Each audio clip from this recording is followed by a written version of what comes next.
어떻게 시작을 할까? 그래요. 그럼 그냥 시작을 해보죠. 네, 떠오르는 거 바로 해보다 얘기. 보면 말이 오케이, 나올 것 오케이. 같아요. 네. 네, 안녕하십니까. 믿는 생각입니다. 여기 팬은 오랜만에 유튜브 나오시는 네. 누구시죠? 안녕하세요. 길섭교회 멤버? 준 멤버라 해야 될까요? 아, 어, 이 정도면 뭐 네. 정혜원이지. 정혜원이에요. 아우, 감사합니다. 영광이고, 길섭교회 다니고 있는 이상훈이라고 합니다. 지금 신학생이고, 음. 2년, 학부 2년 지내고, 이제 5월 26일에 군대를 갑니다. 아하, 그래서 요새 음, 목사님이랑 음, 많은 길석교회 분들이랑 음. 좀 자주 만나면서 좀 음. 좋은 추억들 만들고 있는 것 같아요. 한 달 후쯤 군대를 가시고 그 네, 사이에 많이 이제 만나서 이야기 네, 나누고 있습니다. 오늘은 망원 한강공원 그 산책을 좀 하다가 음, 좀 아무 이야기나 해보자 음, 해갖고 네. 이야기를 켰고 군대 가기 전에 뭐 좀 어떻게 지내십니까? 뭐 좀 재미난 일들 혹시 뭐 있어요? 근데요, 음, 좀 마음을 비우려고 하는데 음, 계속 뭔가 사건들이 터지니까 음, 제가 계속 그런 현장을 가게 되는 것 같아요. 음, 가장 컸던 거는 음. 그 대통령이 아, 계엄을 해버려가지고 불법 음, 계엄을 해서 음, 이제 탄핵 집회에 계속 꾸준히 나가게 됐었고 음, 아, 그래서 좀 원래 계획했던 음, 좀 제 개인적인 계획들이 좀 망가지기는 했어도 음, 그래도 그거 통해서 좀 음, 좋은 경험들 쌓았던 것 같고요. 음, 원래는 제가 다니는 교회가 있었지만은 음, 군입대가 다가오니까 음, 그 전에 제가 좀 여러 군데를 좀 순방을 하고 싶더라고요. 음, 순방하면서 또 제가 순방하는 곳들이 좀 지인들이 있는 교회들이라서 음, 그분들이랑 또 많이 대화하면서 음, 좋은 추억들 쌓았고요. 한 가지 더 얘기하자면은, 음, 어, 군입대 전에 제가 학교에서 음, 다짐한 게 있다면은 음, 좀 후배들에게 잘해주고 가자라는 게 있어가지고 음, 좀 밥 사주면서 또 좀 후배들 통해서도 배우고 좋은 음, 시간들 나누고 있는 것 같습니다. 네. 제 생각에 얘기해 볼 만한 게 네, 어떤 상우님이 길석을 처음 만난 게 신학교를 가기 전에 네, 지역에 있을 때 여러 신앙의 고민이 있을 때였고 맞아요. 길석에 다니다가 이제 한신대학교를 음, 가면서 음, 조금 그래도 우리나라 신학교 스펙트럼에서는 좀 네, 가장 진보적인 것 네, 같잖아요. 그래서 그 교회 공동체 혹은 신학을 경험한 그 스펙트럼이 되게 넓어요. 짧은 몇 네, 년 사이에. 네, 저도 사실 이제 여러 스펙트럼을 같이 본 네, 거라서 네, 좀 다양한 교회 공동체 혹은 신학 스펙트럼을 쫙 경험해 본 소감, 소회 음, 같은 걸 한번 정리해 보는 것도 네. 어떨까 너무 좋습니다. 싶습니다. 저는 음, 원래 한신대학교 가기 전에는 음, 보수적인 교단에 있었던 음, 사람이고요. 특히 합동교회 다니면서 음, 가장 좀 스트레스를 많이 받았었어요. 음, 네, 뭐 여러 가지 문제들이 있죠. 뭐 동성애 혐오라든지, 음, 뭐 교회가 합동교회 내에서 좀 여러 가지 사건 사고들이 있었는데 거기에 대해서 침묵을 한다든지 음, 또 가장 컸던 거는 정광훈 사건 때문에 정광훈이라고 하는 인물이 우리 사회에 나오면서 또 어르신들이랑 사이 좋았던 어르신들이랑 그렇게 많이 싸우기도 했었고요, 제가. 네, 교회 상원님과 네, 사이가 좋았던 분들이 네, 그렇죠. 거기를 좋아하셔서 네. 아하, 그래서 평상시에는 그냥 음, 즐겁게 음, 대화하시던 분들이 음, 정치 이야기가 나오면은 음, 저한테 소리를 지르고 아하, 저도 똑같이 소리를 지르고 그런 여러 가지 문제들이 있다가 아하. 결국에는 저가 나왔죠. 나오고 나서 오래 다니셨죠? 오래 다녔죠. 음, 그래서 사실은 보수라고 하는 제가 고향 또 보수 지역이거든요. 음, 네, 경북인데 그래서 보수에 대해서 제가 안 좋은 이미지가 많았어요. 그리고 음, 진보에 대한 어쩔 수 없이 이상적인 이미지들이 있었죠. 로망이 네. 있겠죠. 정당도 무조건 진보적인 정당이 돼야 되고, 어, 교회도 항상 음, 좀 개혁 지향적인 그런 음, 교회들 돼야 된다고 생각을 했는데, 그래서 한신대학교에 음, 여러 가지 이유가 있지만, 한신대학교에 오게 됐죠. 음, 근데 느꼈던 거는 진보도 진보 나름의 음, 사정들이 있고 문제들이 아하, 있다라는 거. 아하, 결국에는 인간 사는 세상은 아, 보수나 진보나 똑같다라는 생각이 좀 아하. 들더라고요. 네. 혹시 오픈해 줄 수 있는 그런 그냥 문제점, 그 네. 주제, 너무 구체적으로 뭐 이름을 말하기보다는 네네네. 그런 거 있을까요? 일단은 길석교회도 굉장히 진보적인 교회 아하, 중에 하나죠. 아하, 근데 저는 목사님 너무 좋거든요. 음. 네, 목사님을 비판하는 게 아니에요, 절대. 비판해야 됩니다. 그러면서 성장하는 거죠. 아유, 아. 목사님, 최선을 다해주고 계시고 지금 아하. 목사님보다는 그냥 이 진보교회의 구조에 대해서 좀 이야기를 말하고 싶어요. 아. 좀 진보교회는 음. 자기 의견을 말을 잘하죠. 음. 네, 다른 교회들은 본인의 신앙 색깔이라든지 본인의 사상에 대해서 자유롭게 말할 수가 없잖아요. 왜냐면은 눈치가 많이 보이니까. 진보교회는 그거랑은 다르게 굉장히 평신도들이랑 평등하게 돼 있는 구조 때문에 자기 생각을 마음껏 이야기할 수 있는 장점이 있죠. 근데 그 장점이 좀 안 좋게 흘러가는 부분들도 있는 것 같아요. 그러니까 자기 생각을 말할 수 있는 자유는 당연히 필요한데 그거는 보수가 반드시 개선해야 되는 문제이고요. 하지만은 그 자유가 남을 미워하고 혹은 갈등을 빚고 그런 식의 자유로 가서는 안 된다는 생각이 들었어요. 서로의 정말 자유라고 한다면은 서로의 생각을 좀 존중해 줄 수도 있고 그게 진보적인 생각이든 보수적인 생각이든지 간에요. 그리고 보면은 이런 교회들을 다니는 분들은 적어도 정강훈 소년보 같은 사람들은 아니잖아요. 그러니까 우리가 막 이제 절대로 반대해야 되는 그런 사람들이 아니란 말이죠. 갈등이 있더라도 비판을 네. 할 때죠. 네. 서로 좀 그렇게 좀 논쟁을 좀 벌이더라도 그래도 끝날 때는 그래도 우리는 여전히 예수 안에서 친구야 이렇게 하고 끝내면 좋은데 그러지를 못하고 그것이 오래 가다 보면은 결국에는 교회를 나가게 되는 그러한 일들이 길석교회만 있는 게 아니고 다른 진보적인 교회들도 다 있는 문제인 것 같아요. 관찰을 계속 네. 해보니까. 네네. 신학교도? 신학교도 마찬가지고. 신학교는 저희가 한 사람들이 오해를 많이 해요. 다른 신학교 뭐 장신대가 됐든 감신대가 됐든 거기서 좀 고생하고 있는 신학생들은 한신대학교를 굉장히 이상적으로 봐요. 아하. 네. 안 그렇습니다, 여러분. 한신대도 결국 사람 사는 세상이고 스펙트럼이 다양해요. 우리 한신대학교에는 성령 체험을 해서 신학교로 온 친구들도 있고 그에 관해서 완전히 찐 민중신학을 좋아하는 그냥 민중신학 자체가 그냥 신학 전체인 것 같은 그런 분들도 계시고 정말 다양하거든요. 그러다 보니까 갈등이 일어나는 거는 어쩔 수 없는 문제죠.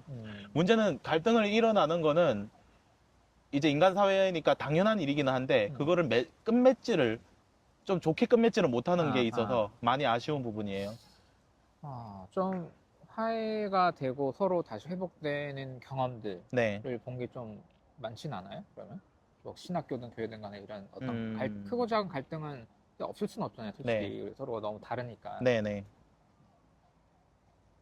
사실은 좀 슬픈 이야기지만 거의 없죠. 거의 아하. 없고 대부분은 그냥 힘든 사람이 교회를 떠나는 게 오히려 교회의 평화를 위해서 가장 현실적인 좀 방향성이었던 것 같고 그리고 그 사람도 다른 공동체 통해서 회복받으면 그냥 둘 다 윈윈하는 거잖아요.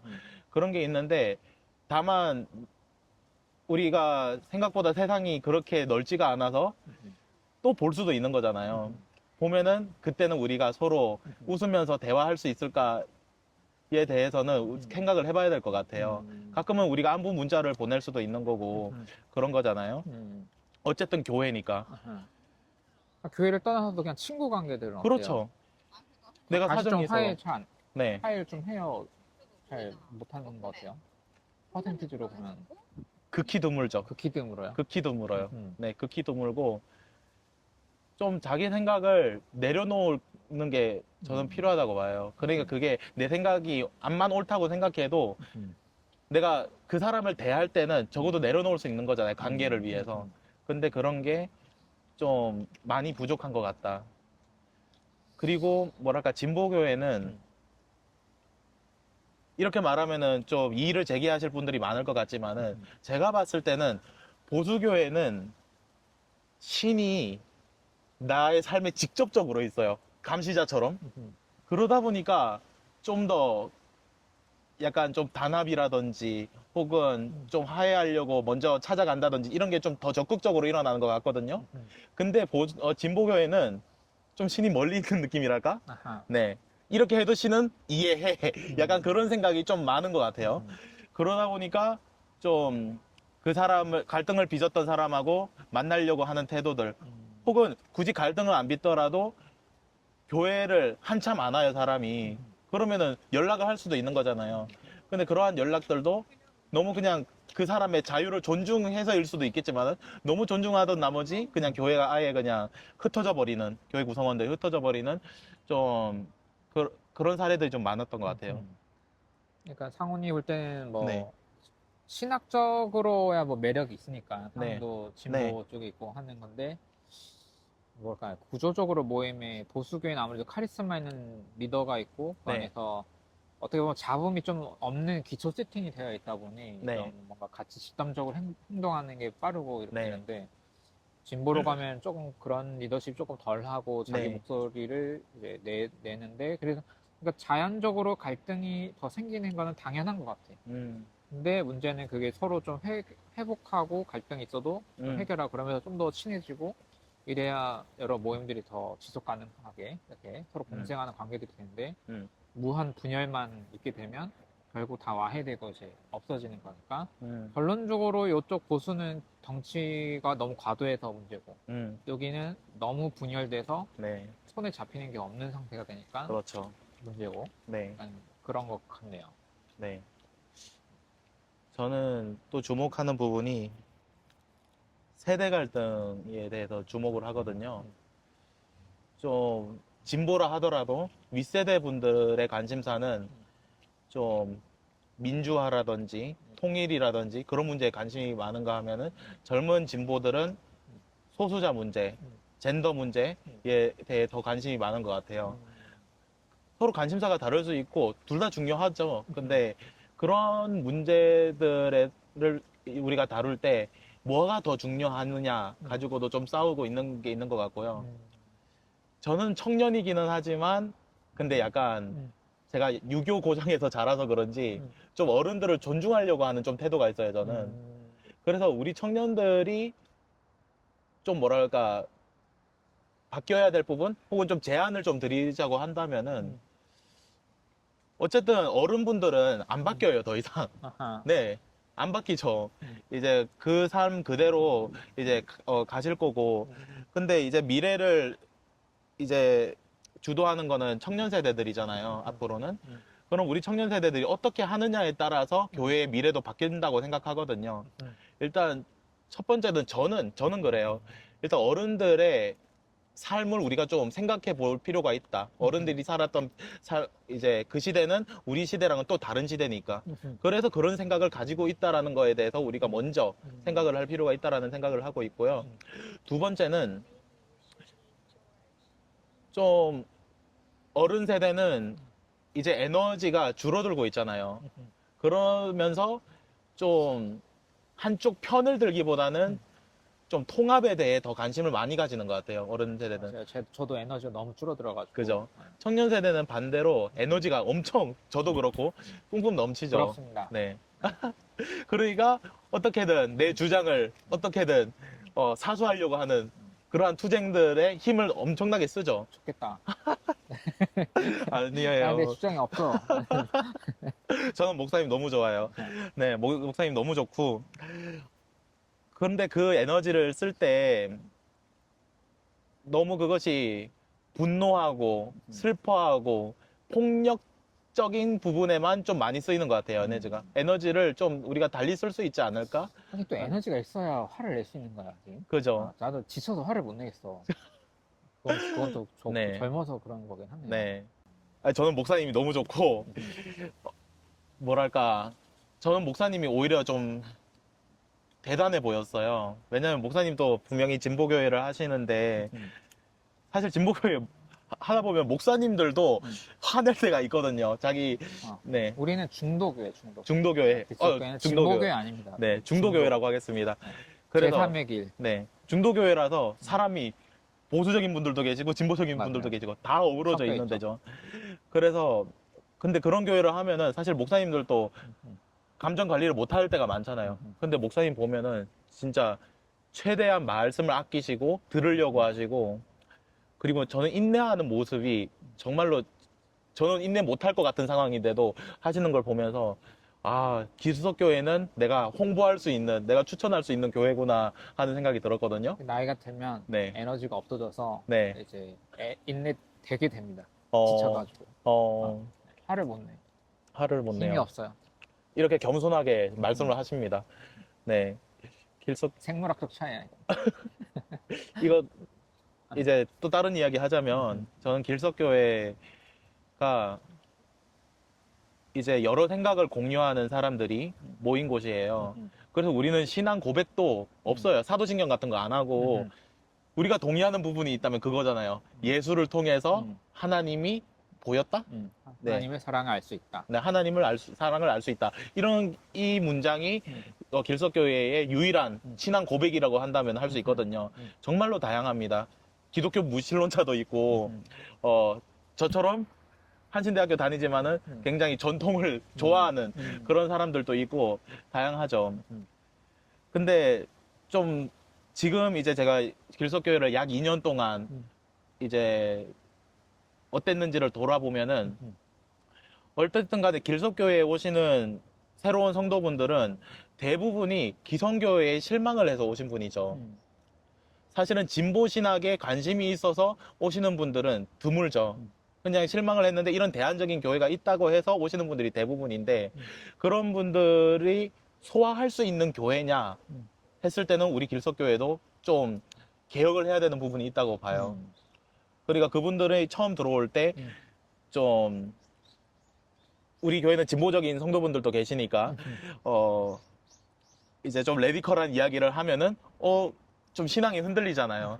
좀 굉장히 부담스럽고 그래서 그냥 처음에만 오고 그 이후에는 안 오시는 분들도 꽤 많으셨었고 네. 그래서 제가 하고자 하는 말은 진보적인 분들이 말을 하지 말아야 된다. 이 말을 하려는 건 아닌데 어느 정도의 우리가 좀 사람을 보면서 그 사람을 배려하는 거는 필요하겠다라는 생각이 들어요.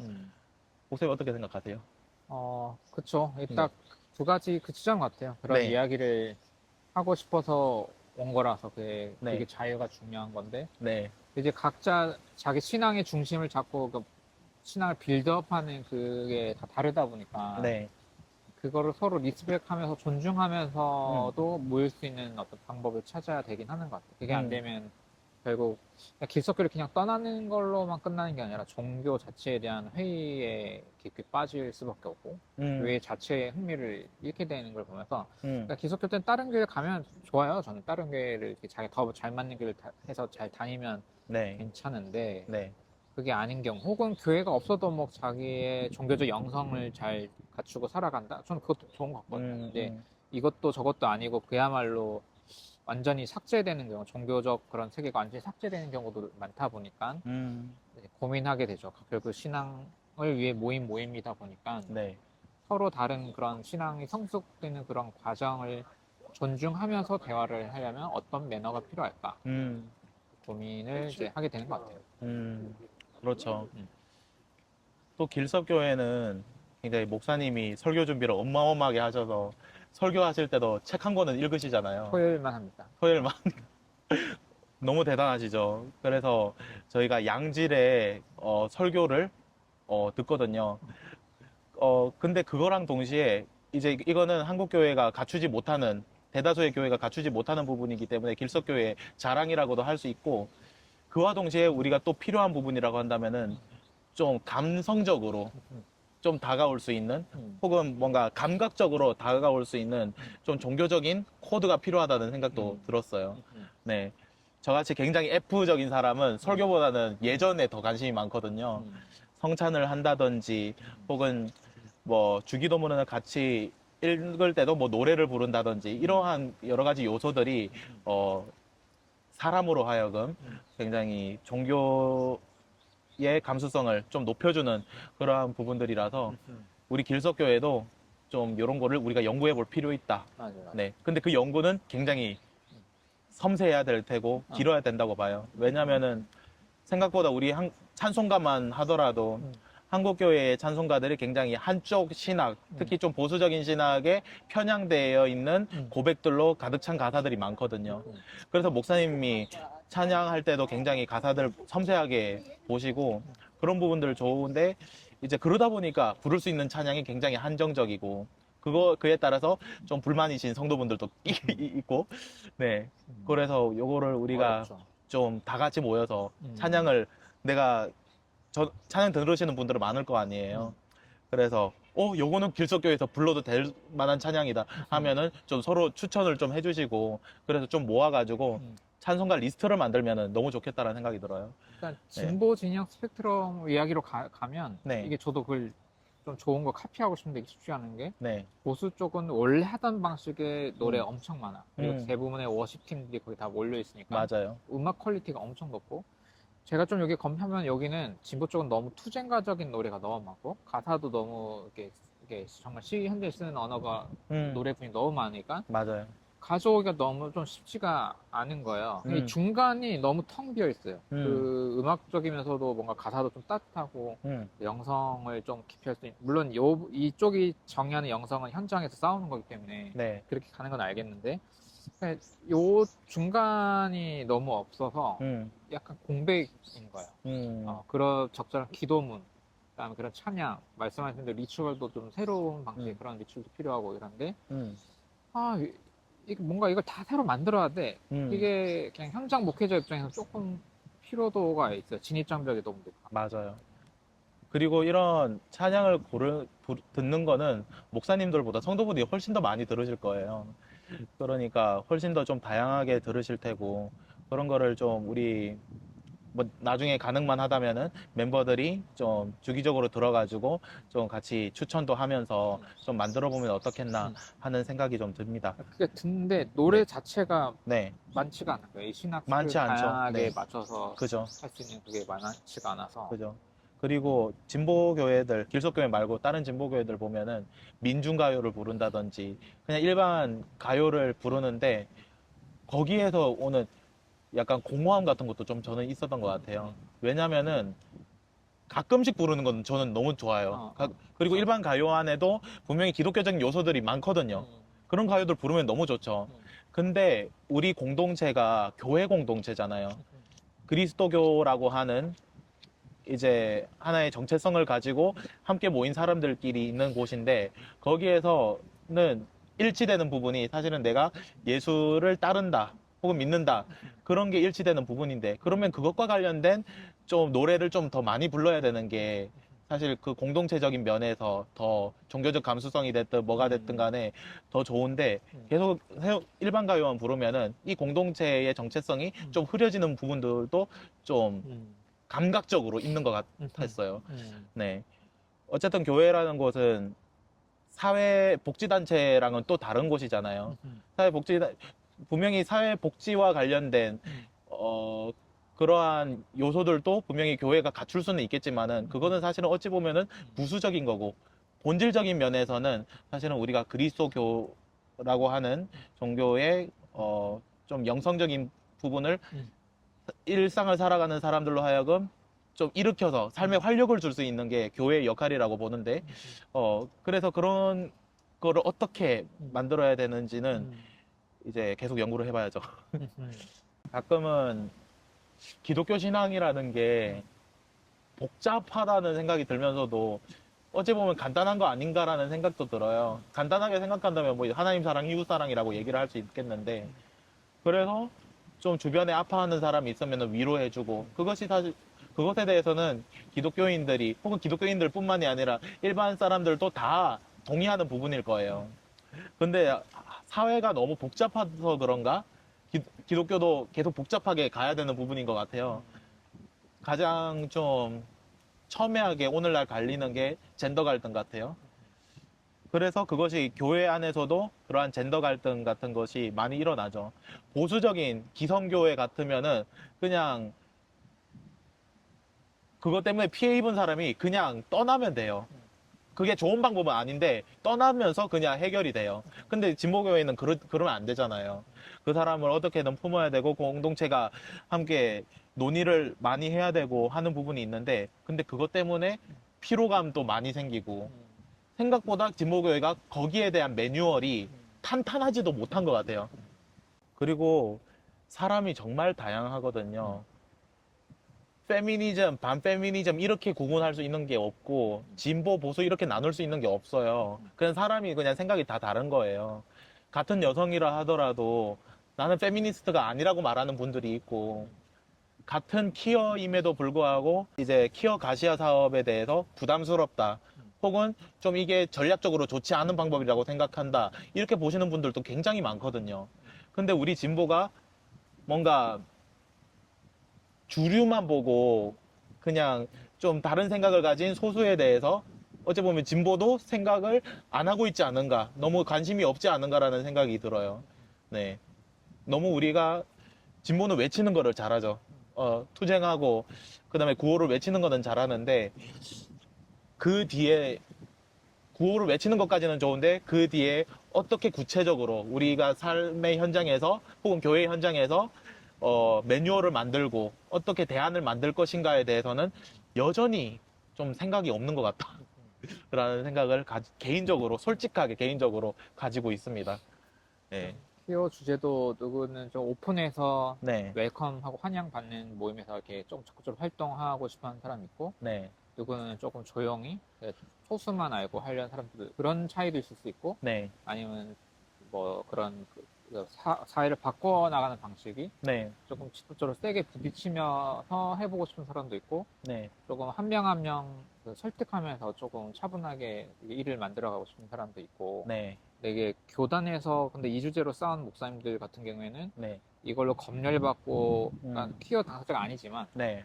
그런 신학을 하다가 검열받고 이게 상처가 되다 보니 음. 좀 투쟁적으로 싸우게 되는 경향이 많고, 그게 되게 자연스럽게 이해가 되거든요. 네. 네. 근데 이게 또 퀴어 정체성으로 크리스천을 살아가는 사람들의 정서와 또 목회자 투쟁 가운데 있는 사람들의 또 정서가 네. 온도나 뭐 성향이나 이런 게 또 많이 다른 거예요. 그렇죠. 그래서 저도 이런 친구들, 목사님들, 선배님들도 만나고 또 다양한 스펙트럼의 퀴어 친구들 만나면서 네. 이게 또 이게 뭐가 다르네? 이게 여기서도 뭔가 분리되어 있는 느낌도 조금 네. 들고 이게 참 복잡하더라고요. 네. 그래서 저는 제안을 하고 싶은 게,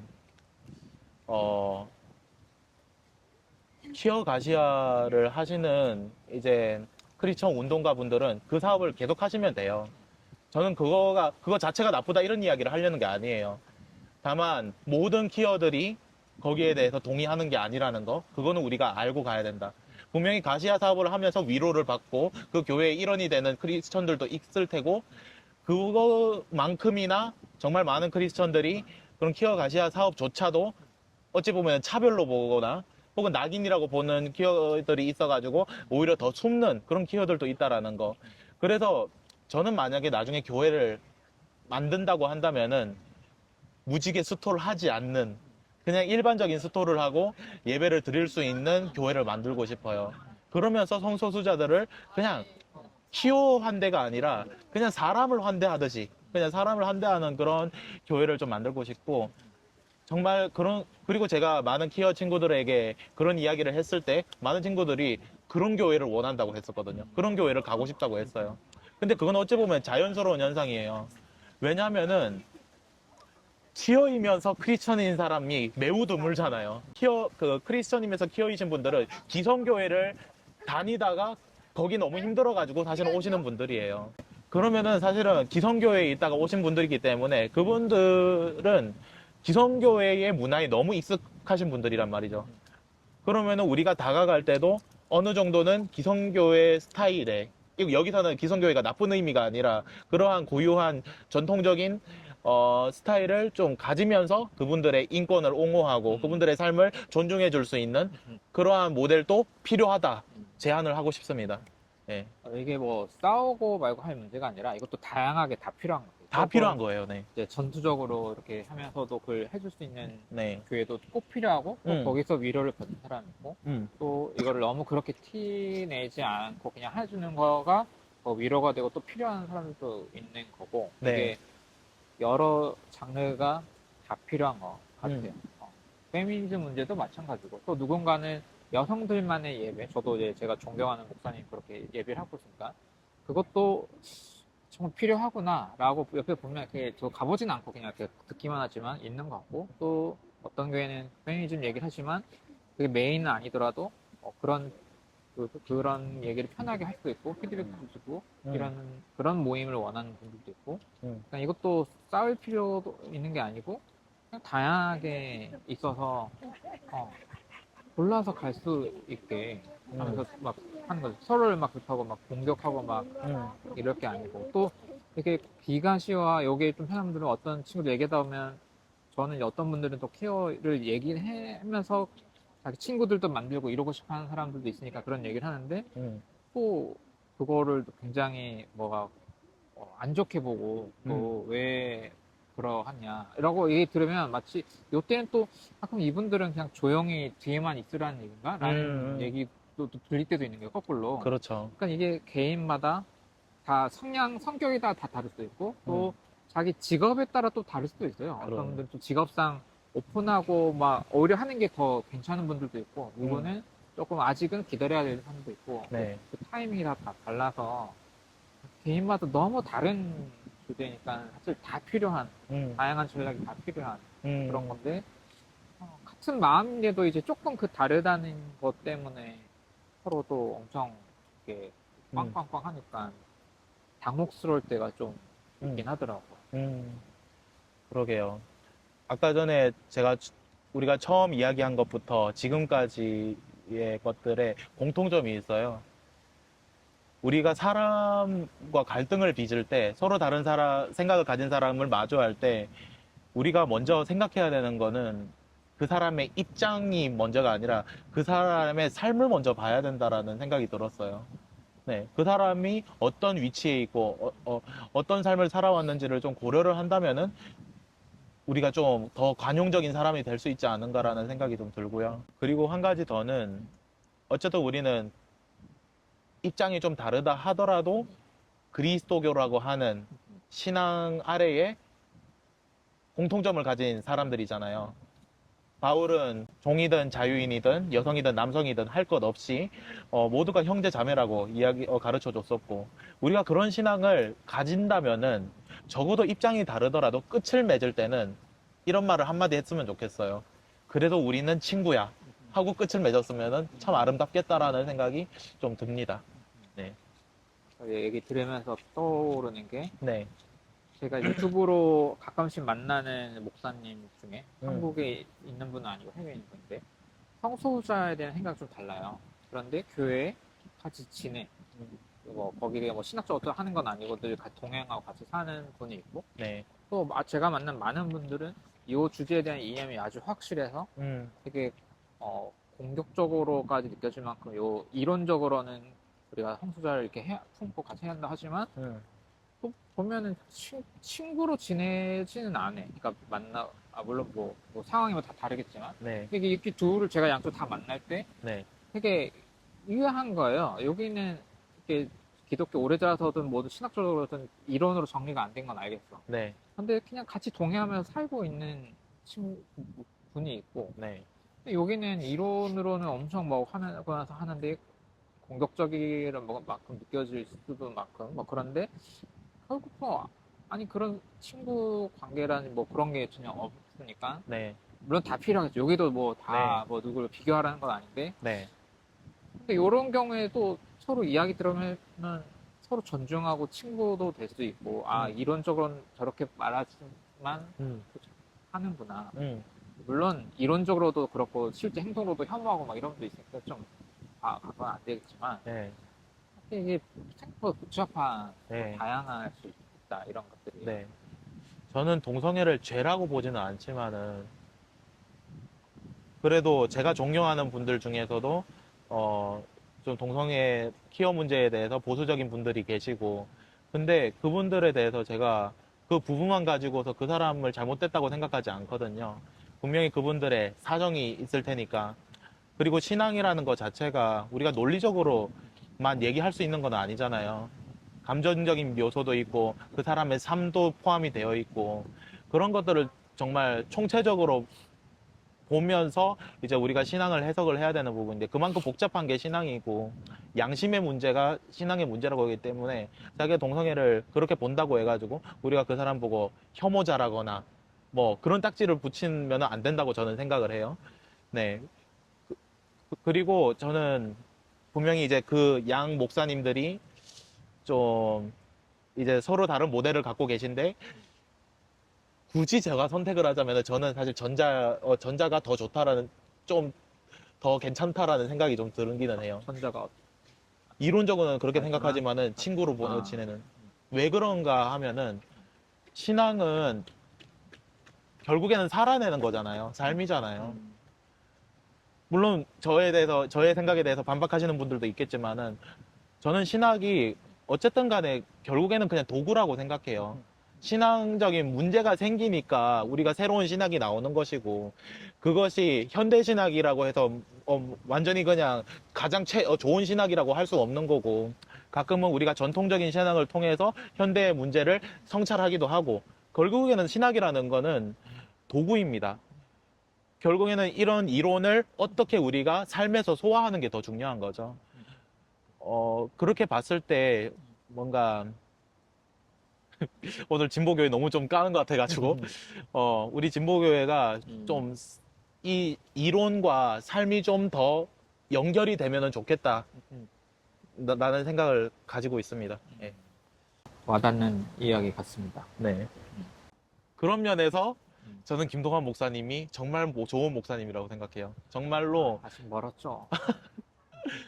저는 이렇게까지 노력하는 목사님을 많이 본 적이 없어요. 여러분, 오늘 제가 길석교회를 홍보하려고 그러는 게 아니라 오늘 제가 또 군입대를 곧 앞두고 이렇게 오랜만에 영상을 찍는데 이 말은 반드시 넣으셔야 합니다.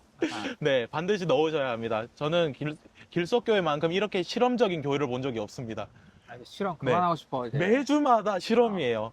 이게 안 되면은 이 방법을 써보고 그래서 목사님이 그것 때문에 스트레스를 받으시기도 하지만은 그것도 본인만의 스타일대로 좀 감정 조절이라든지 영성 훈련 같은 것을 하시고 이런 부분들을 보면서 제가 정말로 배우는 게 많아요. 가끔은 제가 목사님한테 예의 없이 그냥 좀 토를 달 때도 있었지만은 목사님이 그럼에도 불구하고 절제하시면서 저한테 친절하게 말씀해주는 모습을 보면서 제가 좀 반성하는 분들도 있었고 제가 한때 제가 길석교회 초반에 올 때는 굉장히 투쟁적인 사람이었거든요. 목사님 기억하실는지 모르겠지만은 그러다가 길석교회를 만나면서 단순히 우리가 진보교회만이 그냥 이상적인 게 아니고 이 진보냐 보수냐 이거는 그냥 이름표일 뿐이고 결국에는 그냥 다 같은 사람들이 모이는 공동체거든요. 그래서 현실적인 문제를 어떻게 해결할 것인지 거기에 대해서 구체적으로 고민하시는 목사님이 또 이 목사님이세요. 그래서 여러분들이 길석교회를 이 영상을 보시는 분들은 출석을 꾸준히 하지는 않더라도 한 번쯤은 와보면 괜찮은 교회라고 좀 소개를 드리고 싶습니다. 어떻게 이러한 좀 교회가 진보든 보수든 문제가 좀 많은데 이 문제를 어떻게 좀 해결할 것인지 그 실험하는 과정이 여러분 현장에 오시면은 많이 보일 겁니다. 네. 저희가 해답은 없고 네. 그냥 이런 문제의식을 가지고 네. 조금 노력하는 그냥 중입니다. 그냥 과정 중에 있고 오늘 주제 얘기를 한 건 상훈님이 어쨌든 길석교회 만나기 전에 네. 그 처음 유튜브 보면서 처음 만났을 때랑 몇 년 전에 네. 그리고 다니고 또 이제 신학교를 들어가서 이렇게 네. 하면서 네. 문제 의식이나 어떤 스타일이나 보는 것들이 이제 변해가는 과정을 이제 수년간 보다 보니까 네. 그게 또 신기한 거예요. 그런 과정들이 그러다 보니까 또 이런 대화를 재밌게 할 수 있는 그런 경험들이 또 몇 년간 쌓여 와가지고 네. 같이 할 수 있었던 것 같아요. 네. 뭐 2년밖에 안 되는데 정말 길석교회도 참 신기한 교회예요. 작은 공동체임에도 불구하고 마치 대한민국 사회가 압축적으로 들어가 있는 느낌이 많이 들고요. 정말 사람이 이렇게까지도 다양할 수 있구나 느끼게 해준 교회였습니다. 신학교도 신학교 나름대로 정말 다양한 사람들을 만나봤지만은 길석교회만큼 또 다양한 데가 없는 것 같아요. 그리고 다양하면서도 이제 목사님 목회 방식이기도 하고 솔직한 교회였기 때문에 가능했다고 봐요. 작은 교회라 할지라도 또 다양함성을 인정한다 하더라도 솔직하지 못한 교회들이 많거든요. 솔직하게 말하는 순간 눈치가 보이고 그런 교회들이 많은데 여기 교회는 어떻게든 우리가 좀 존중해 주려고 하고 그런 매너들을 최대한 좀 발휘하려고 하는 교회여서 제가 길석교회를 정말로 좋아합니다. 감사합니다. 한 가지, 아, 네. 이거는 또 길석교회의 그 유튜브에 좀 제안을 하고 싶은 건데, 최근에 목사님 영상을 보면은 이제 목사님 혼자서 단일 출연하셔가지고 신학에 대해서 좀 이런저런 이야기들을 하시는 컨텐츠들이 많은 것 같아요. 근데 좀 이제 앞으로는 제가 군입대라서 없겠지만은 혹은 뭐 휴가 나와가지고 제가 같이 찍을 수도 있겠지만은 교인분들이랑 소풍을 간다든지 뭐 교회 안에서 그냥 지금처럼 아무 말 대잔치 하는 거라도 찍어서 올리면은 좋을 것 같아요. 사실은 제가 길석교회를 오게 된 이유가 목사님 영상만 있었다면 왠지 안 왔을 것 같아요. 뭐 만성님이랑 걸어가면서 찍은 것도 봤었고, 아하. 우빈님이랑 정치 이야기 하는 것도 봤었고, 아하. 또 일청님, 선영님 오셨을 때, 같이 찍은 것도 봤었고, 제가 그러한, 뭐랄까, 저마다의 사람들을 보면서 거기에 대해서 매력을 느껴서 온 게 좀 크거든요. 그래서 제가 길석교회 처음에 오프라인으로 왔을 때 그 이야기를 했어요. 목사님도 연예인 같지만은 성도분들도 전부 다, 교인분들도 전부 다 연예인 같은 거예요. 그래서 교회라는 곳은 단순히 한 사람만 유명해져가지고 되는 게 아니라 정말 여러 사람들이 한데 어우러져가지고 만들어지는 곳이구나 좀 느껴요. 그래서 좀 그런 컨텐츠들 좀 부탁드리겠습니다. 노력하겠습니다. 그리고 그러고 보니까 최근에 많이 안 찍었네요. 그런 네, 걸. 맞아요. 저도 그런 거 좋아하고 네, 많이 좀 해보자고 하겠습니다. 네. 이렇게 끝낼까요? 네, 너무 감사해요, 상호님. 아유, 아무 말이나 많이 한 것 같은데 군대 가기 감사합니다. 전에 또 뭐 아이디어 있으면 또 찍어보고 아유, 좋아요. 편하게 네. 해봅시다. 이렇게 네. 마무리 하겠습니다. 아유,